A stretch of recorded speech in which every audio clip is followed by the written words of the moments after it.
Comment mettre de l'ordre dans ses pensées? Il est certes plus facile de mettre de l'ordre dans des dossiers ou dans une armoire que dans nos pensées. Penser, c'est le mot foutoir pour exprimer les désirs, les interdits, les inaccessibles. Penser est le mot foutoir pour conjuguer au passé, au présent, au futur et au conditionnel les verbes vouloir, falloir et pouvoir. Oh là là! Penser, c'est le mot foutoir qui définit cette action mentale qui consiste à construire notre vie et à la démolir en même temps, à lui donner du sens et à la trouver improbable.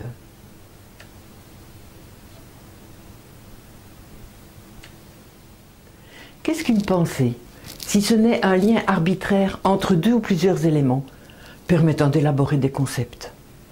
Le problème, c'est que notre cerveau a la bougeotte. Il passe d'une pensée à l'autre sans faire de catégorie. C'est très visible lorsque nous sommes perturbés et que nous voulons raconter nos malheurs à notre ami ou à notre psy. Nous déposons toutes nos pensées en vrac sur la table, cul par-dessus tête, à eux de se débrouiller.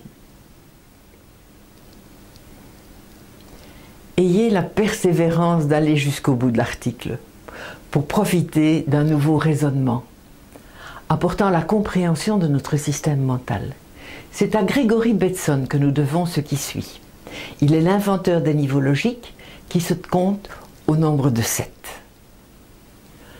Premier niveau logique, notre environnement. Il est essentiel de faire la différence entre soi et notre environnement. Cela paraît simpliste comme raisonnement, et pourtant pas mal de gens font des amalgames entre eux et leurs enfants, ou entre eux et leurs conjoints, entre eux et leur travail, entre eux et leurs objets. Non, tout ce qui n'est pas vous fait partie de l'environnement.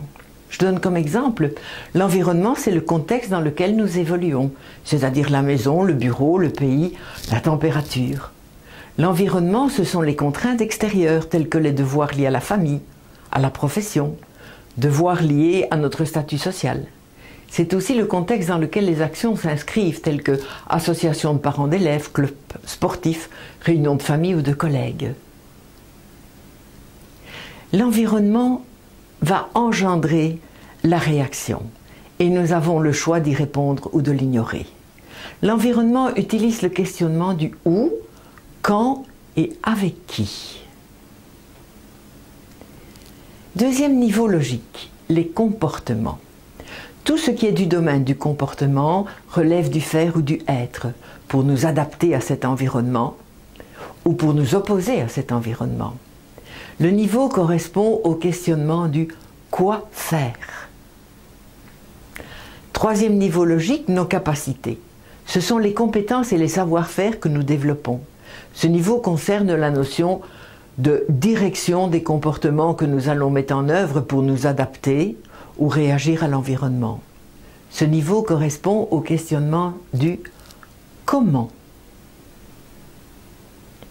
Quatrième niveau logique, les croyances.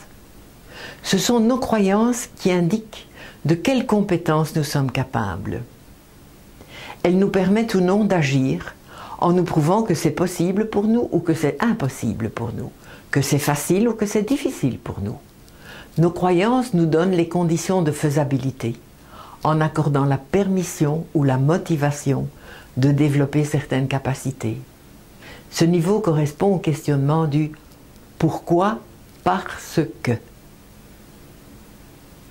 Cinquième niveau, l'identité. C'est le sens profond qu'on a de soi, d'être unique, toujours identique à nous-mêmes, quel que soit notre âge.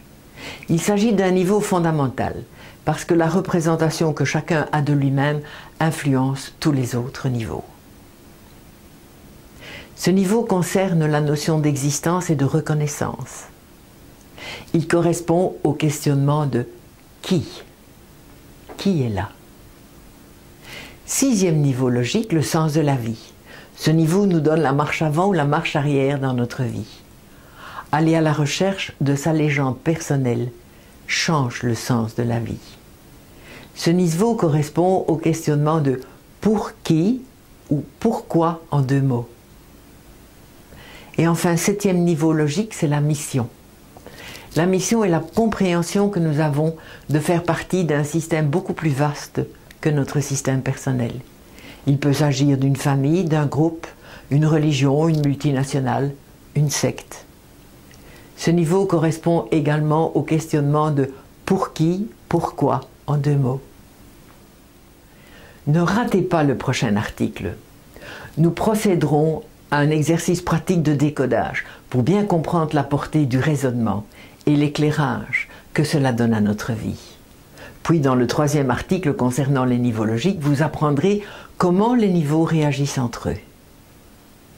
Et que faire pour transformer un problème en solution ou pour transformer un problème en une compréhension intelligente faisant disparaître le problème.